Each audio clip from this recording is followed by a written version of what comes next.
Okay, നമുക്ക് ഇന്ന് വേർഡിൽ table എങ്ങനെയാണ് ക്രിയേറ്റ് ചെയ്യുന്നത് നോക്കാം.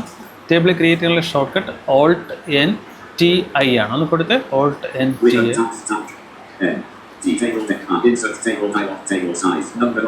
ആദ്യം നമ്പർ ഓഫ് കോളംസ് ആണ്. നമുക്കൊരു 3 കൊടുക്കാം. അവിടെ 3 എന്ന് ടൈപ്പ് ചെയ്തു. ടാബ് ഒന്ന് പ്രസ് ചെയ്ത് നമ്പർ ഓഫ് റോസ് ആണ് അടുത്ത് വന്നത്. നമുക്കൊരു 5 കൊടുക്കാം.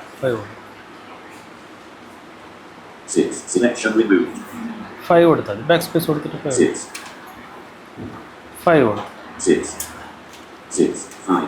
Enrol. Document 1 compatibility mode Word Microsoft Word document edit multi-line print layout table with 5 rows and 3 columns. Table with 5 rows and 3 columns എന്ന് പറഞ്ഞു. നമ്മൾ നിൽക്കുന്നത് ആദ്യത്തെ കോളത്തിലായിരിക്കും. നെക്സ്റ്റ് കോളം പോകാനായിട്ട് ടാബ് പ്രസ് ചെയ്ത് ഷിഫ്റ്റ് ടാബ് കൊടുത്താൽ പ്രീവിയസ് കോളത്തിലേക്ക്. മനസ്സിലായല്ലോ അല്ലേ?